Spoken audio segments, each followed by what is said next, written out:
The St. Louis Earth Day Festival celebrates its 30th anniversary. We'll find out what's happening this year next on City Corner.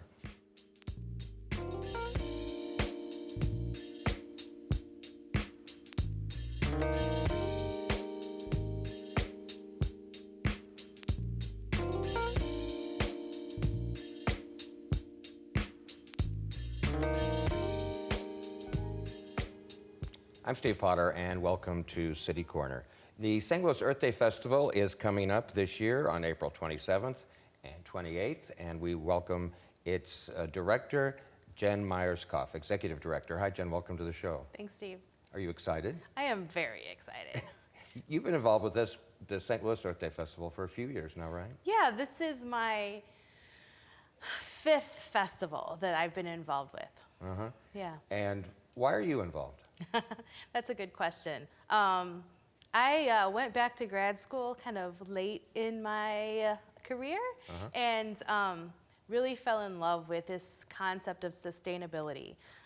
Prior to that, I had always worked in sales. And so I was really convinced after I went back to grad school that there was a lot of information out there that people would want to know, but they're not getting. And so I felt that there's got to be a way to communicate with the average Joe about the big kind of environmental issues going on. So after grad school, there was an opportunity to join the staff at St. Louis Earth Day, and that's exactly what we do. And how popular is it? What kind of turnout do you usually get? Well, the festival itself, we've had, on rainy years, maybe 30,000 people come out, which is nothing to sneeze at, but we've had as many as 60. Back in the early years, they reported that we had 100,000 people come out to the festival. Crowd counting techniques have changed over the years, but it's still a lot of people. It's a bunch of people. It really is. And it's held in the Muni grounds at Forest Park. Yes, it's so picturesque. Over the years, though, over the past 30 years, they've had it at Tower Grove Park, they've had it at Steinberg Ice Rink. Creve Coeur Park was the first in this 30-year run. Chain of Rocks Bridge one year, they said that was a little bit too windy up there. It didn't work out so well, but it has moved around a little bit. But it's been in the Muni grounds for as long as I can remember, and I started taking my kids to the festival probably about 13 years ago. I think Forest Park is my favorite place for just about anything. It really is. Well, explain the organization, Earth Day 365, and how it relates to the Earth Day Festival and what that's all about. Sure. So the St. Louis Earth Day Festival started 30 years ago. St. Louis Earth Day, the organization, started in 2002, and that's the organization that's been putting on the festival this whole time. This past January, we changed our name to Earth Day 365 to help people better understand what we're doing, and that the festival, while it's wildly popular and very important, is only 2 days of the year. And the rest of the year, we're still doing a lot of things for the St. Louis community. 365 days a year. Exactly, yeah. Do you feel like people have the message?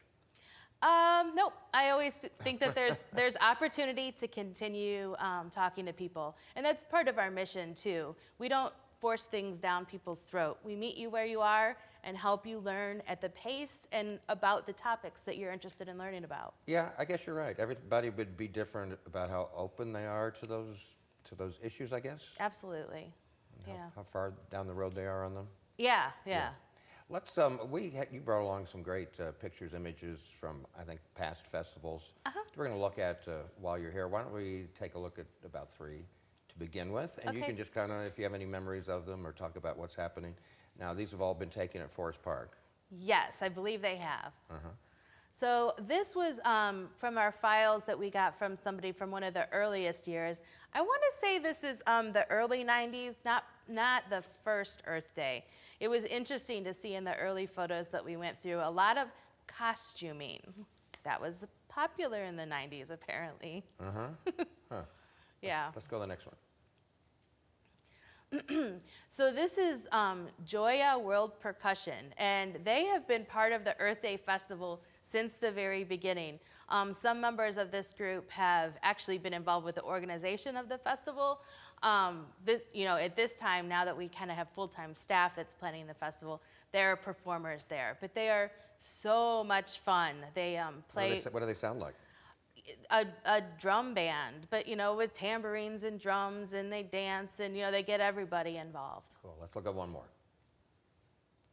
Oh, this is one of the first years that we formalized our recycling on the go. And Myerscough came to the festival and actually worked in one of the booths for a little while. And this is our program that we take on the road the rest of the year and do at other people's festivals. But we have these waste station tents with 3 tubs on the table.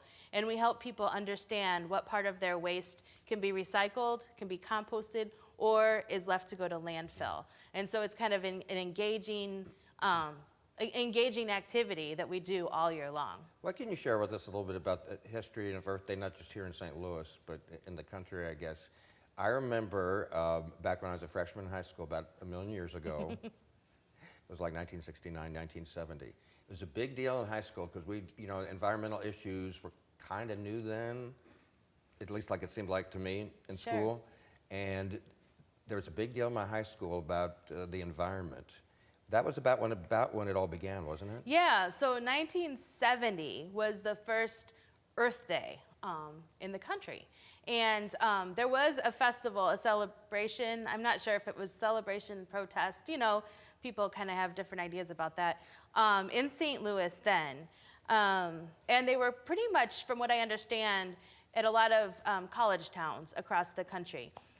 Next year, in 2020, will be the 50th anniversary of that. And so we're going to see a lot of national attention surrounding that. So it's pretty exciting for us that we're having our 30th anniversary this year, and then next year is the 50th anniversary of Earth Day. It's a broad question.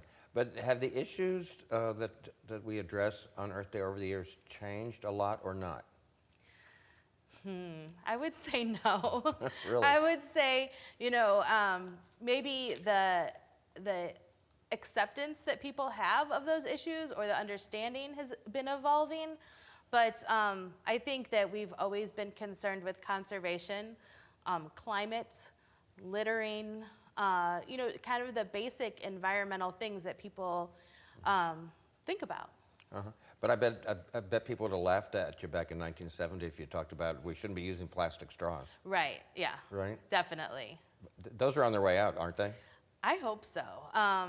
We have a lot of our other year-round program is the Green Dining Alliance, and all of the restaurants that are certified by our Green Dining Alliance have mostly gotten rid of straws. Sometimes they offer them on request, right. But for the most part, they're trying alternatives and trying to change culture, because there's a lot of people that feel you can only drink from a straw, and then there are people with disabilities who truly can only Don't drink. you remember paper straws, though?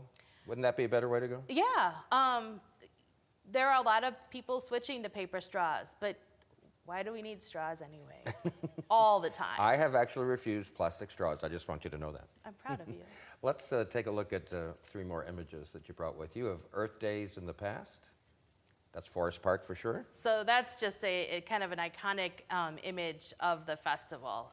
We try to spread our booths out across the land around the Muni Theater so that people can enjoy this scenery as well. And what happens in all those booths? So I was just gonna say, I think this year we have 220 scheduled for the festival, and they range from our sponsors who wanna showcase, whatever their business is, to environmental groups who want to engage with new audiences about their cause, to people selling products that are environmentally friendly. Let's go to the next one.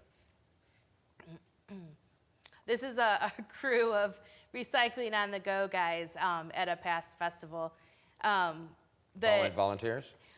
Some of these are paid staff and some of them are volunteers.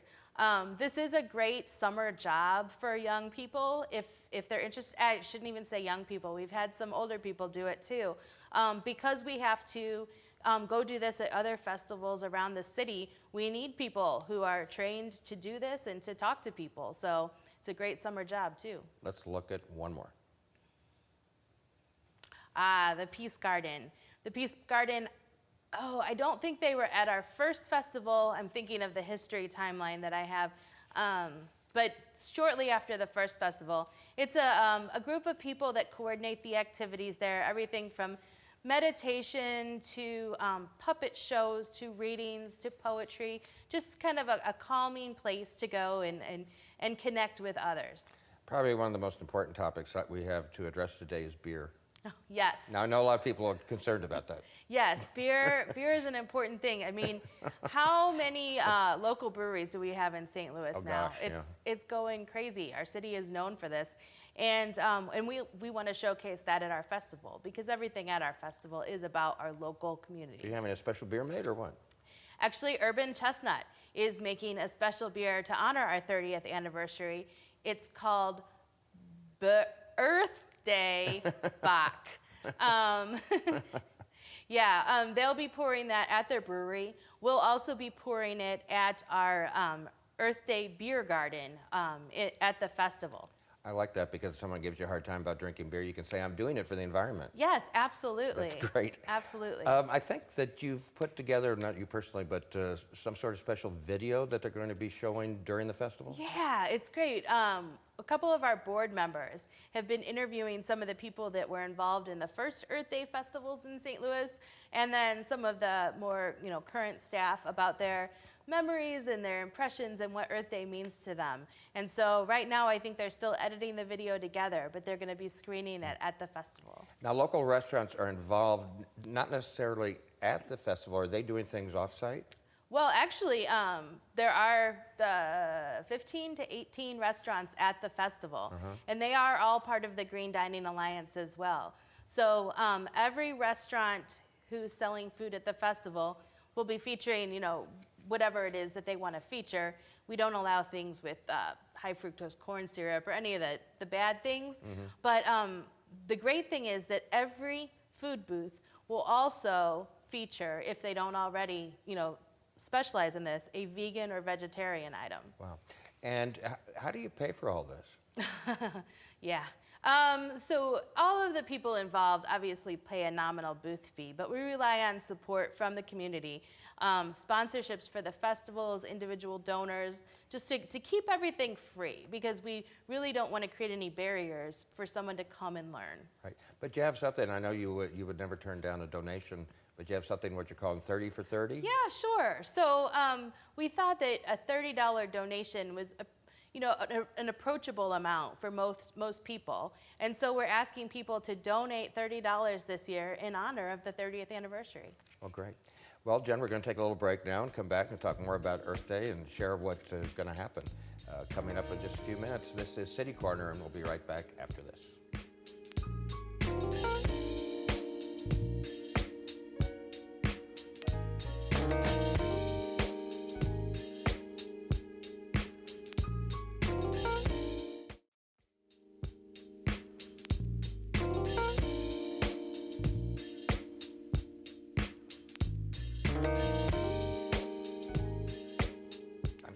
Welcome back to City Corner. And today we're talking about the St. Louis Earth Day Festival with Executive Director Jen Myerscough. We're going to look at some images from past festivals here in just one second. Jen, what's the most fun about going to the festival, do you think? With all these things to do. Wow, that's tough, because we try to really create an environment with lots of different activities for Even people. for kids? Oh yeah, for sure. What's happening here? So this is a cute picture from a few years ago of just a mother and her son trying to decide what to do next. We've got probably 30 different activities, hands-on activities for people, learning about different concepts of the environment. We have live music from local artists playing their original work. But so you have a program like this so people can look through and they need to make decisions. Yes, and all the information that will be in the program that you receive when you get there is on our website now, so you can plan ahead too. Which is? earthday-365.org. Let's look at the next image. Oh, so this good segue into talking about. And I heard there was some like valet parking for bicycles. Yeah, that's exactly what this is an image of. TrailNet is one of our good partners with the festival, and they coordinate free bike valet parking while you're at the festival. There are two places that they'll have the bike valet set up. One is on Theater Drive and one is on McKinley. so that your bike can be parked safely. We don't like people on their bikes in the festival because it's too congested. Yeah. Let's look at one more.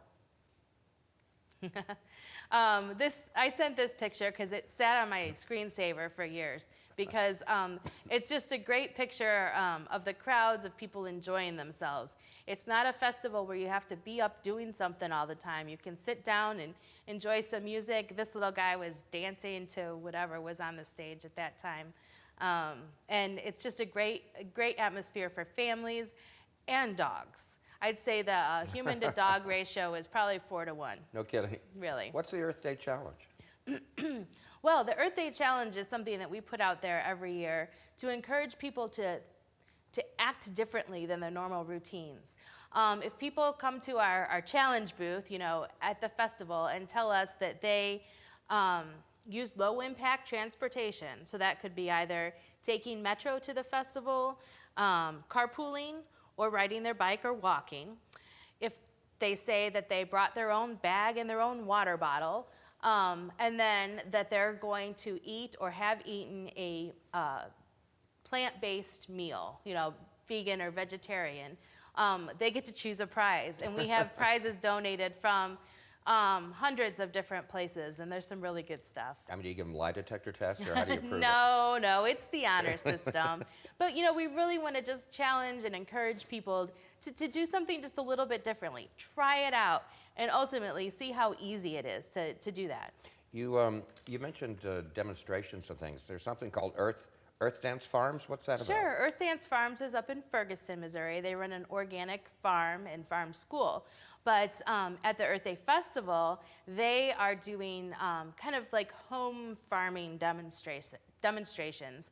Every hour of the festival, they have a different class. And that class schedule is on our website as well as being published in the program as well. Let's look at some more images from Earth Day, which is April 27th and 28th at the Muni Grounds in Forest Park. Yes. And this is the 30th one in St. Louis. Now, what's this? This is a woman dancing with her dog, clearly. Like I mentioned earlier, a lot of people bring their dogs to the festival, and we love that people feel comfortable doing that. We even created a section a couple of years back for our local rescue groups to showcase some of their adoptable dogs and give people information about what they're doing. Pretty cute. Yep. Let's go to the next one. Yoga. So this is another fun activity that we have every hour during the festival. Yoga Buzz, a local nonprofit, coordinates yoga classes on the hour beginning at noon, both days, and they're free. So that's something that you don't normally have an opportunity to do. They're in the West Pavilion on the west side of the Muni Theater, and you just show up. They've got yoga mats if you don't have one, and give it a try. We were talking about Earth Dance Farms a couple of minutes ago, and are these things related to them? There's something about beekeeping, seed saving, preserving the harvest.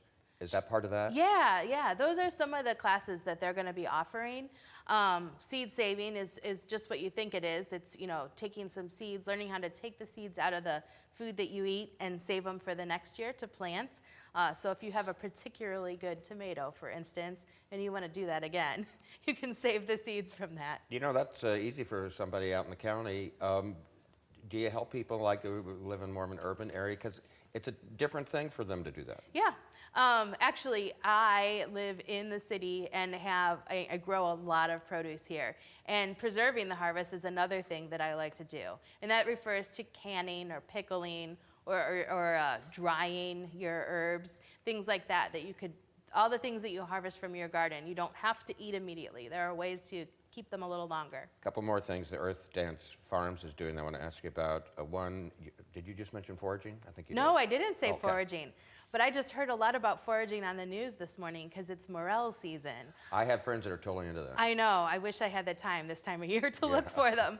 But it'll be a class kind of teaching you about which berries and mushrooms and things like that you can find in your local parks. And one more thing they're looking at, and I'm almost frightened to ask you, edible insects. I wish I could remember the name of the company off the top of my head, but there is a woman from WashU who has developed edible insects, and she serves them in like baking mix and oatmeal, and she's going to be sampling this stuff too so that you could try it. But it's a sustainable protein source. So, A few years back on the radio, I know I did a program, I can't remember who was on or what it was about, but they brought like grasshopper salsa, and I tried it on the air. That was an experience. yeah. They say it's good for you. Yeah, they say.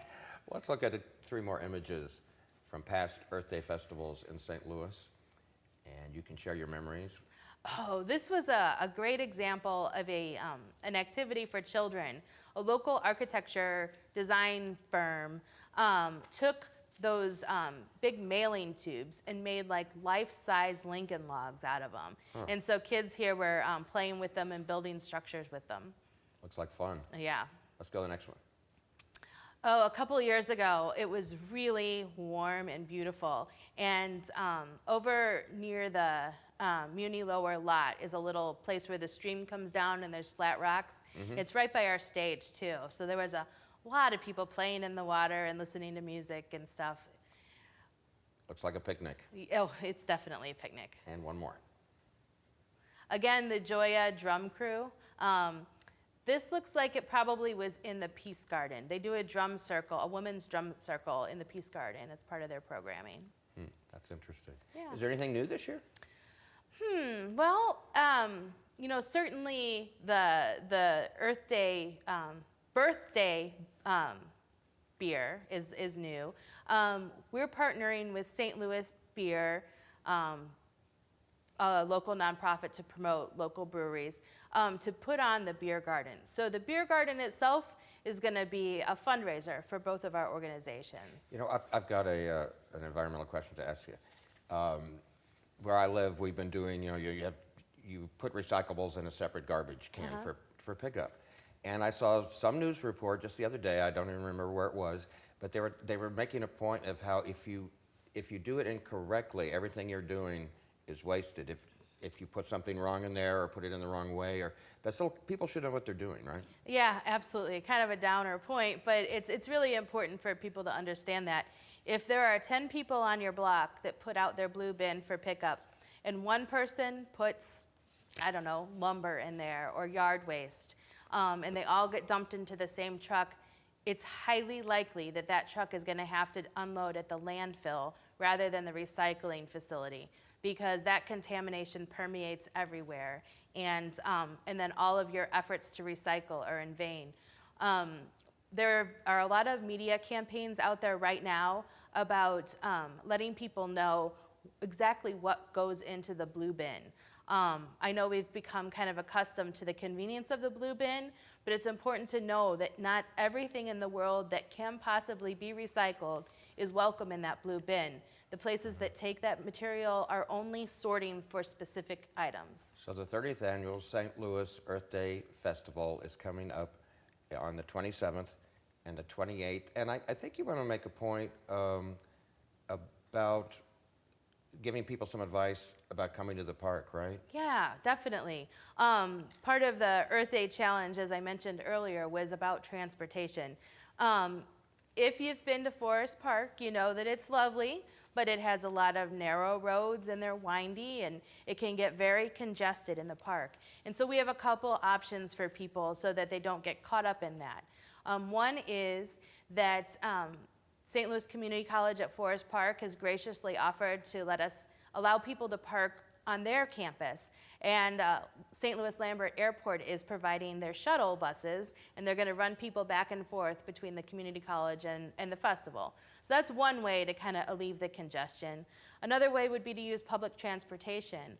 ECAB is offering free shuttle rides between the Forest Park Metrolink stop and the festival too. So even if you come in kind of in a remote way, you can be brought right to the festival grounds. We've got a couple of minutes left. Why don't we take a look at a few images in the few moments we have left about Earth Day, St. Louis's 30th annual Earth Day Festival, which is coming up. Oh, more bikes there. More bikes there. It's amazing. I think over 1,000 people take advantage of the bike valet every year. Wow, that's incredible. That's really awesome. Let's go to the next one.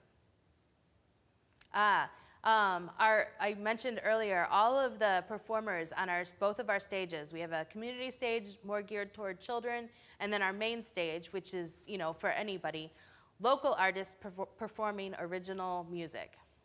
Go to the next one.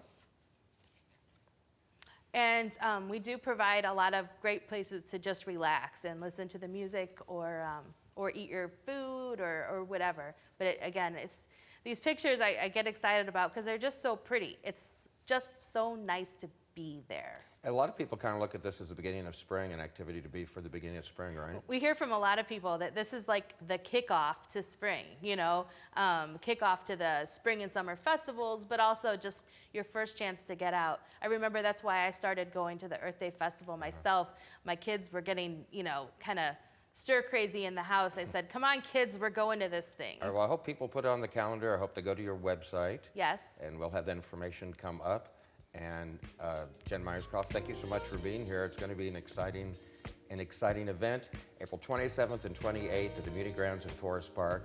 Go to earthday-365.org for more information. Again, Jen, thank you so much for being our guest, and we'll see you in the park, right? All right, thanks. I'll be the guy on the bike. Okay. And where's the beer going to be? In the cafe. Okay. Yep. Thanks, Jen. I'm Steve Potter. Thanks for joining us for this edition of City Corner. We'll be back next time. See you. Bye.